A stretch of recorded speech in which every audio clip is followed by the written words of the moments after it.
Thank you. Whoa.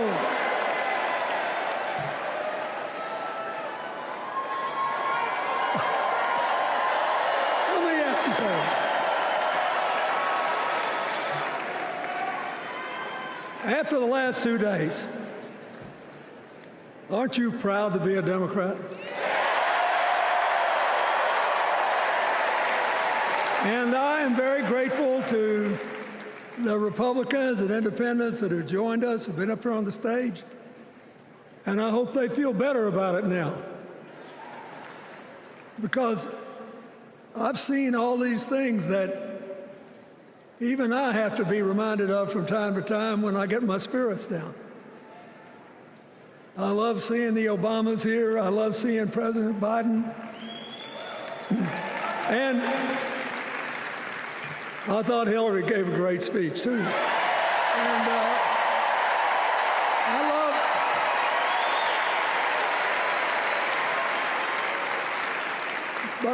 I love seeing all these young leaders. A bunch of them are coming up after me.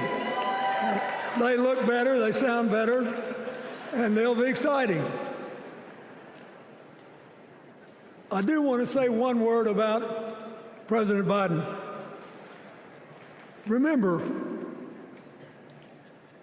he had an improbable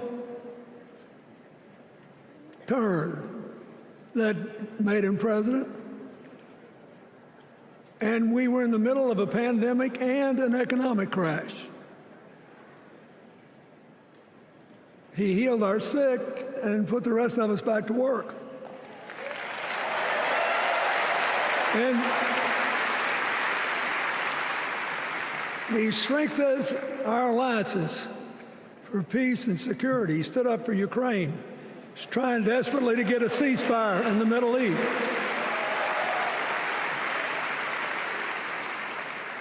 And then he did something that's really hard for a politician to do. He voluntarily gave up political power. And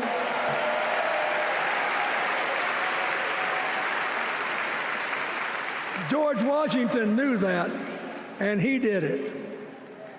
And he set the standard for us serving 2 terms before it was mandatory. It helped his legacy, and it will enhance Joe Biden's legacy. And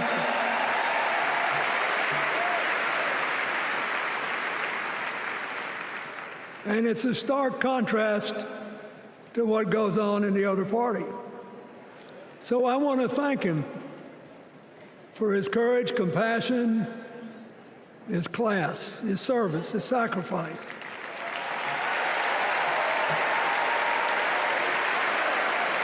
Joe Biden,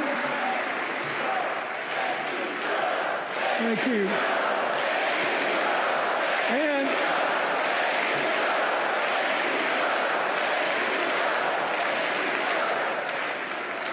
he kept the faith, and he's infected a lot of the rest of us.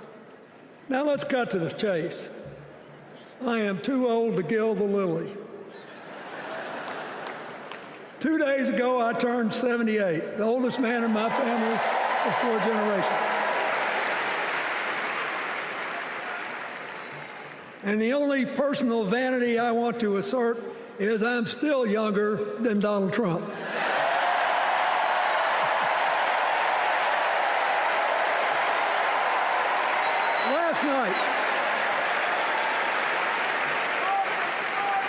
Last night, in what I thought was a very moving series of episodes, we nominated Kamala Harris and Tim Walz. And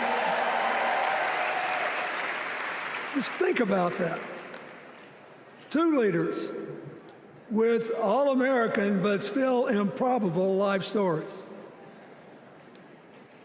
It could only happen here. Their careers, after all, started in community courtrooms and classrooms. 2 leaders who spent a lifetime getting the good job done. Now, one of the things that I've noticed over my increasingly long life is that a presidential election is unique in several ways. First of all, it's the greatest job interview for the greatest job in the world. Secondly, the Constitution says we, the people, get to do the hiring. And the third thing is that every 4 years, we get to change the requirements for the job. So here's what I'm thinking, because I try to apply this in every election. Will this president take us backward or forward? Will this president give our kids a brighter future? Depends. Will this president bring us together or tear us apart? Will the president increase the peace, security, and stability and freedom that we enjoy and extend it to others as we can? We, the people, we have to make a decision about these kind of questions. And every 4 years, it's a little different because the people come at the candidates, and they say, as they're saying now, here are our problems, solve them. Here are our opportunities, seize them. Here are our fears, ease them. Here are our dreams, help them come true.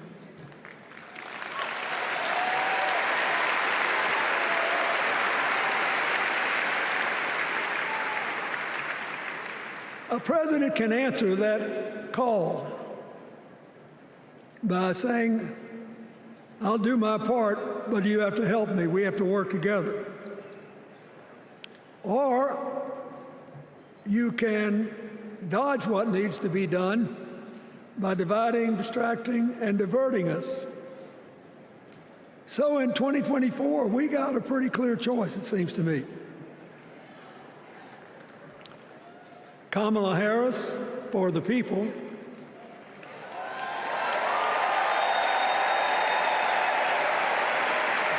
and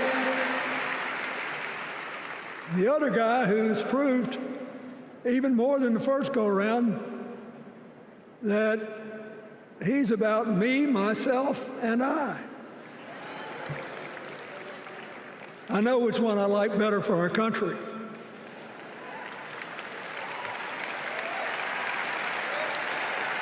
Kamala Harris will work to solve our problems, seize our opportunities, ease our fears, and make sure every single American, however they vote, has a chance to chase their dreams. You know,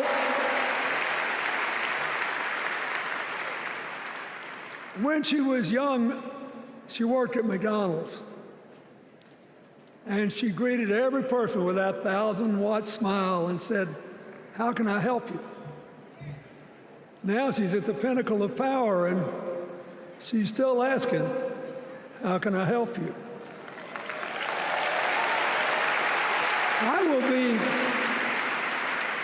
I'll be so happy when she actually enters the White House as president, because she will break my record as the president who spent the most time at McDonald's.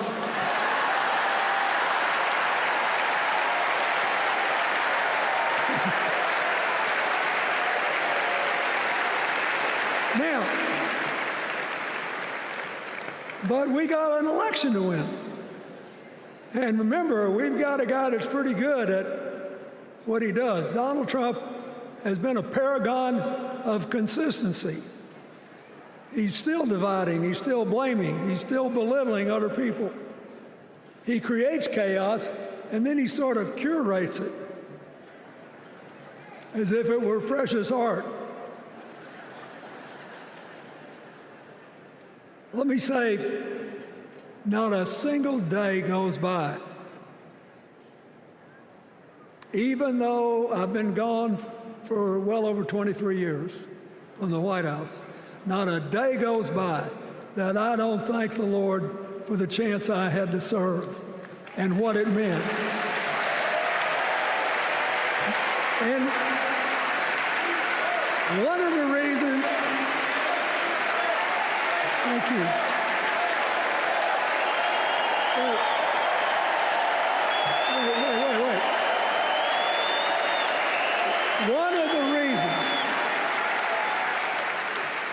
One of the reasons I love the job so much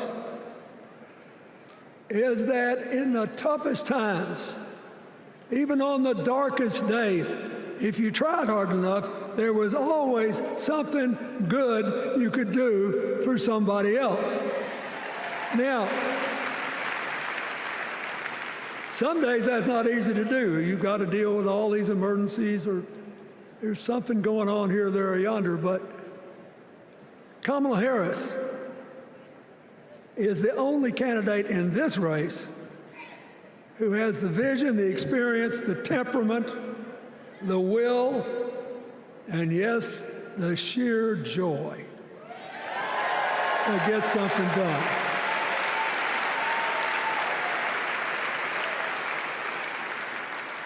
I mean, look, what does her opponent do with his voice? He mostly talks about himself, right? So the next time you hear him, don't count the lies. Count the eyes.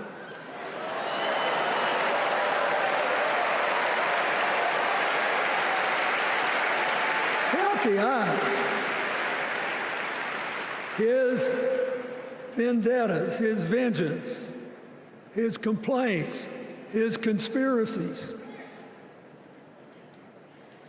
He's like one of those tenors opening up before he walks out on stage, like I did, trying to get his lungs open by singing, me, me, me, me, me, me.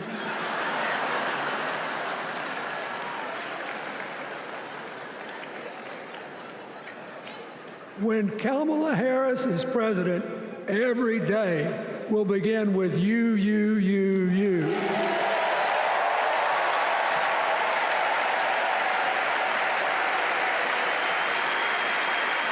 So, we got to ask ourselves the questions if we're going to hire a president. Do you want to build a strong economy from the bottom up and the middle out? Or do you want to spend the next 4 years talking about crowd size?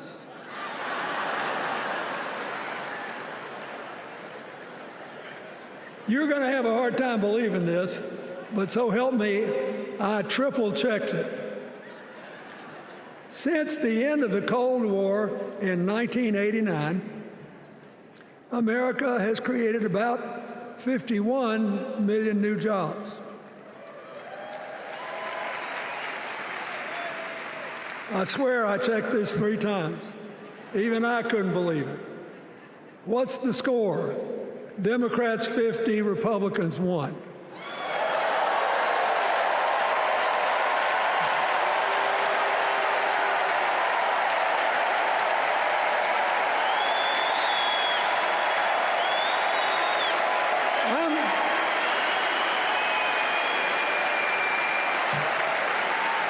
I'm glad that we've got a championship-winning coach on our team.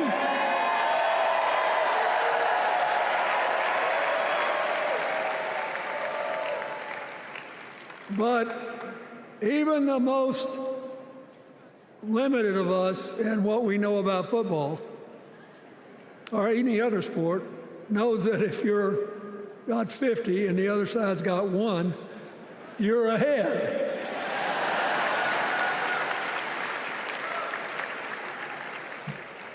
What about affordable housing? It's a terrible problem in America now. We need more. And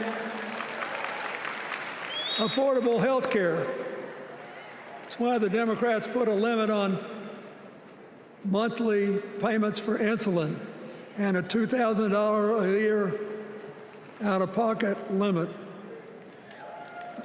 and are trying to cover more drugs by bargaining for prices. We need more financing for small businesses.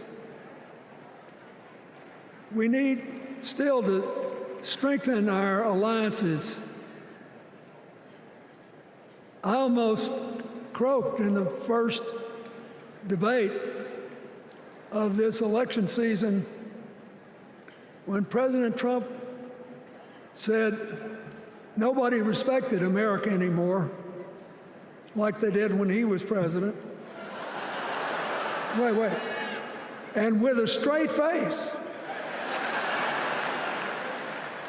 Look, you got to give him. He's a good actor.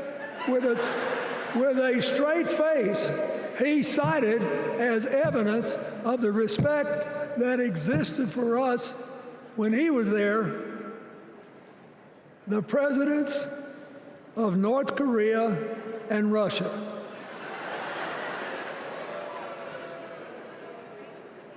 I'd rather have the people who respect us now. And one of the things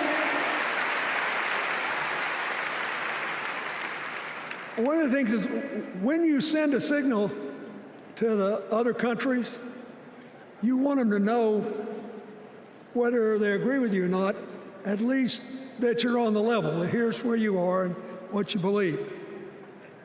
What are they supposed to make to these endless tributes to the late, great Hannibal Lecter?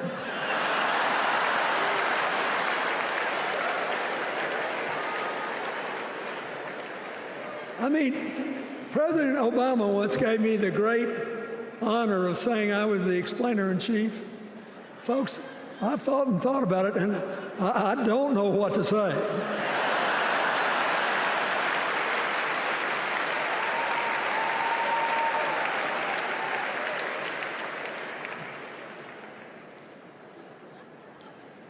Like Hakeem Jeffries, I too want an America that's more joyful, more inclusive, more future-focused. Just think what a burden it's been on us to get up day after day after day after day, buried in meaningless hot rhetoric, when there's so many opportunities out there, so many problems that need to be solved. I want that. And that's the America Kamala Harris will lead.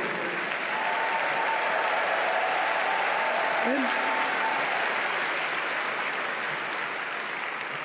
she's already made her first presidential decision, and she knocked it out of the park when she asked Governor Tim Walz to be her nominee for vice president.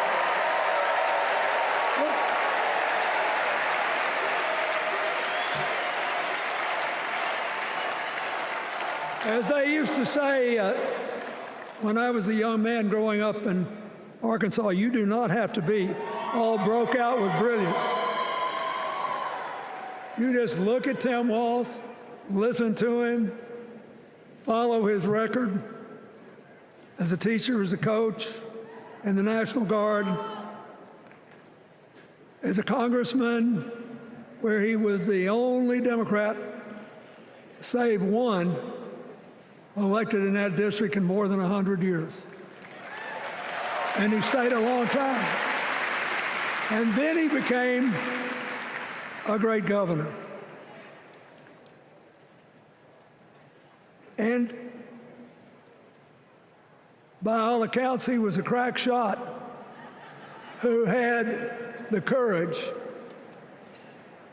among his rural constituents to say, we do not need these assault weapons available to people who can kill our kids in school.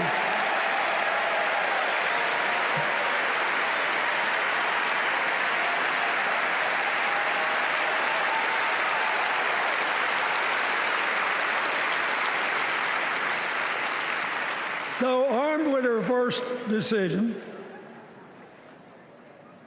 Kamala Harris confronts an interesting dilemma. We're going to walk out of here feeling pretty good, I think. We've got energy, we are happy, we feel like a load's off our shoulders. And we know we're just being asked to fight the same fight that the forces of progress have had to fight for 250 years. In the face of stiff and often violent opposition, we have to find a way to go forward together, where we the people make our union more perfect. So that's a good thing. How could we possibly lose? Kamala Harris has fought for kids her whole life that were left out and left behind. She's taken on gangs trafficking across the border. She's fought to protect the rights of homeowners. She's been our leader in the fight for reproductive freedoms, and we know a majority of the American people are with us on that.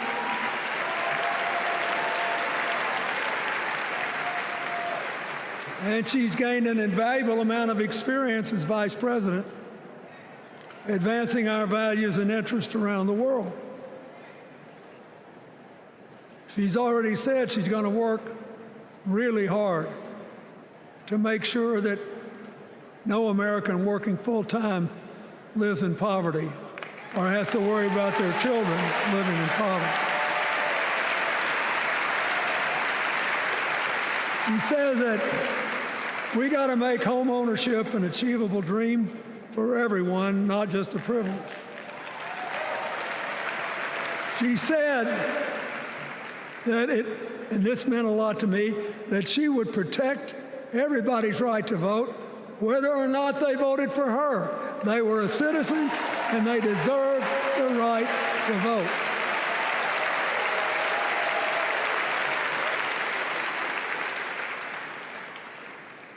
The other day, her opponent implied that as his people voted one more time, they'd be able to rig it from now on and they wouldn't have to vote again.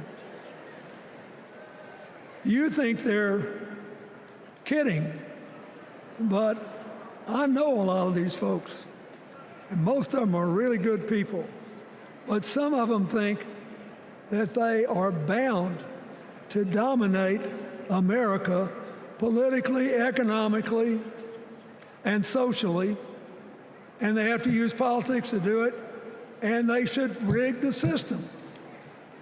I don't believe that. And so here's what I want to tell you. We've seen more than one election slip away from us when we thought it couldn't happen, when people got distracted by phony issues or overconfident. This is a brutal, tough business. I want you to be happy. One of the reasons that President-to-be Harris is doing so well is that we're all so happy.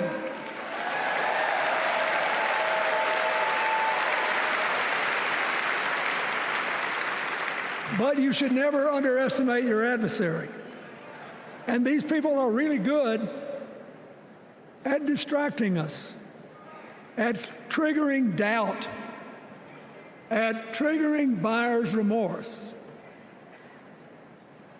As the Obama said so eloquently last night, they are human, you know. They're bound to make a mistake now and then. We got to be tough. And so,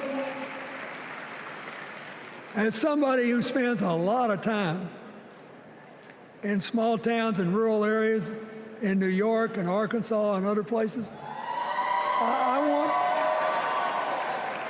I urge you to talk to all your neighbors. I urge you to meet people where they are. I urge you not to demean them, but not to pretend you don't disagree with them if you do. Treat them with respect, just the way you'd like them to treat you.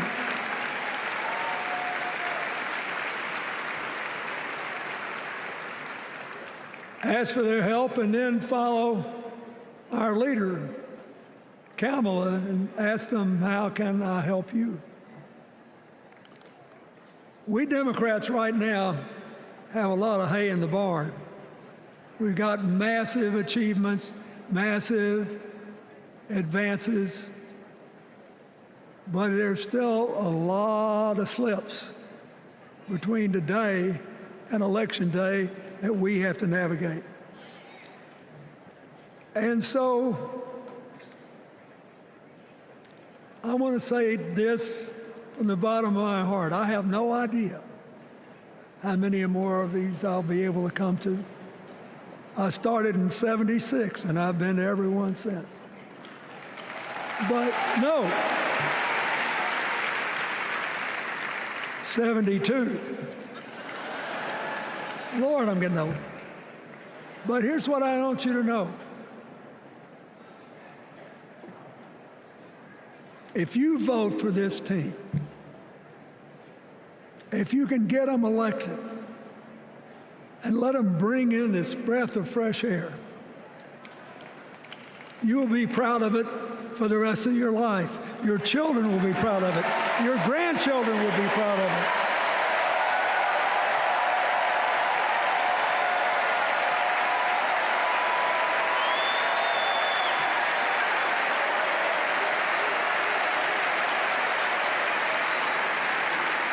Take it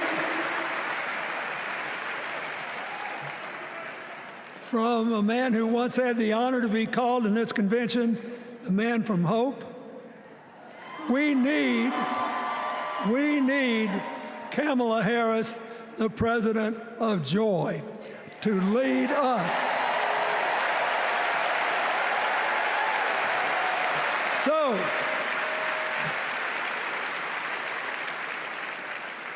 I'll be doing my part, you do yours.